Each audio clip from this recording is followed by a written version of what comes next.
I want to talk about apologetics. I want to talk about simplifying our apologetics so that we can give a better account of our faith, right? So first of all, what is apologetics? Well, apologetics, for those of you who have never seen Ray Comfort, you've never watched Frank Turek or others, apologetics is the practice of giving a defense for your faith. In fact, it is the defense of your faith. So, having an effective defense of your faith can be so beneficial and useful. And oftentimes, in fact, I just made a video about, keeping an account simple and concise when you give an account for your faith, and how can we do that. I just made a video about that. And my point in that video was to have a simple message and to keep it simple and not to overthink it. Because a lot of people you will hear say, I'm not an evangelist. I'm not somebody who was put on this earth to skillfully spread the gospel. But I want to eliminate that idea, okay? As Christians, we are called to spread the gospel. In fact, that's why we're on this earth. Our entire purpose on this earth is to serve God and to spread His word, okay? So every single one of us should be doing that. I don't care what anybody says.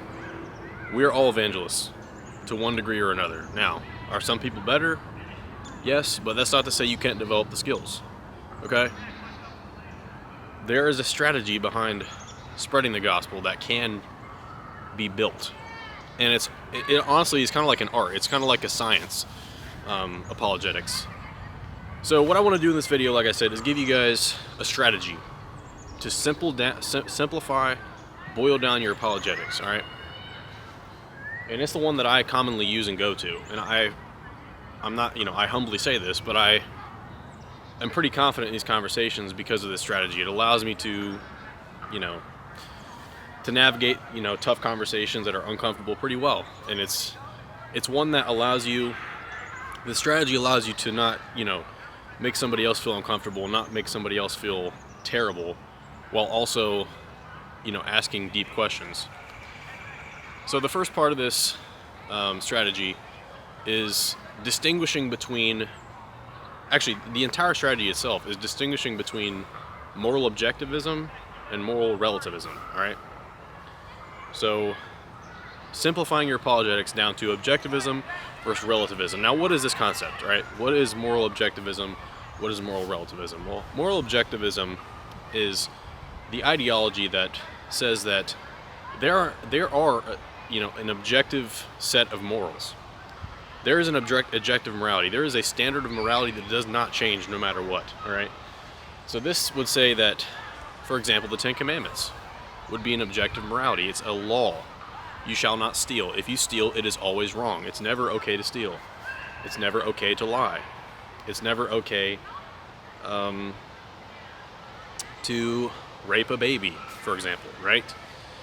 So Christians believe in objectivism because we believe that God gave us the moral law.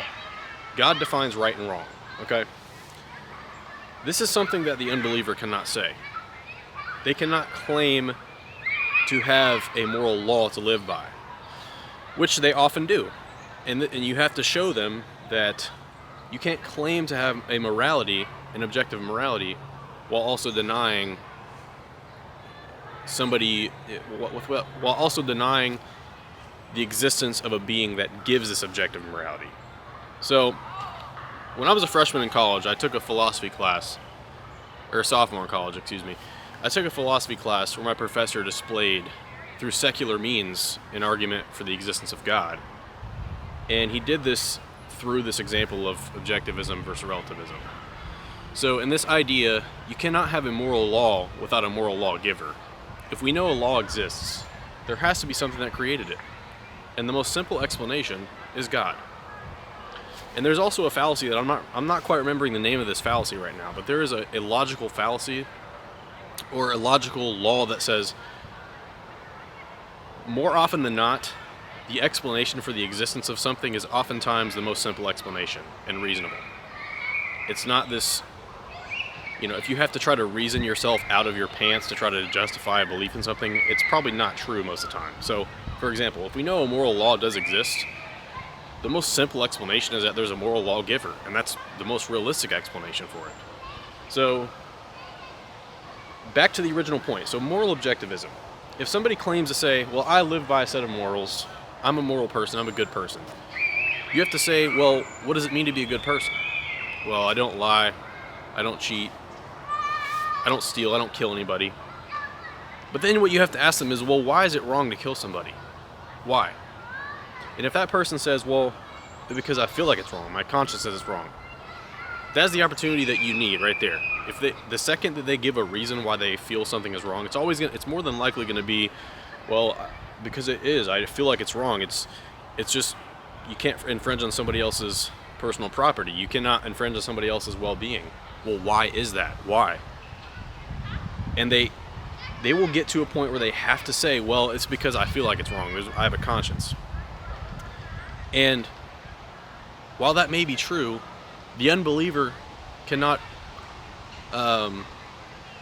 proclaim having a conscience or having a moral law to live by without acknowledging the existence of a creator. Okay? So that is moral objectivism. The law exists, a set of morals exists, which Christians believe. Now, moral relativism is a secular, atheistic idea that says if a culture says something is right, then it's right. So, for example, if there's a culture in Africa or any country, Egypt, Australia, if there's any culture that says, well, we believe it's okay to kill babies and rape babies.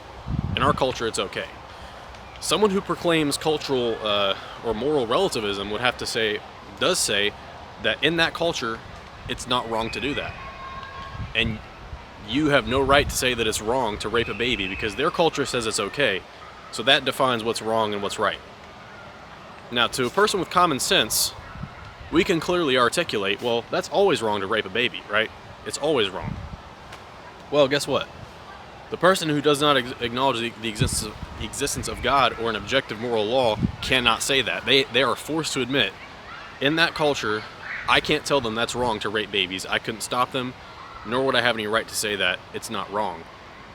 But you know what? That's the very point, because if they try to say that, if they have to say that, they are forced at that point to go against their own common sense and their own gut and their own conscience. See, and that's oftentimes what prompts people to rethink something. So if you're able to paint to this person, there is an objective moral law.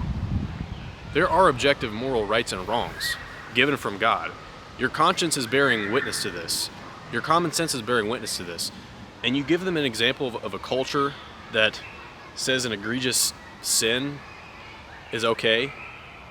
And if you explain and paint this picture that if you don't if you don't believe in an objective moral law, you cannot claim to say that's wrong, even though you know it's wrong inside of you. God gave us a conscience. This is the beauty. In the Bible, God tells us He gave all human beings a conscience. So a human being with a conscience is going to be able to look at this example and say, well, of course I know that's wrong, right? And that'll flicker the light right there. So this is a simple strategy that I've used so many times I can't even explain to you, that always gets people thinking. And I think that's our job, right?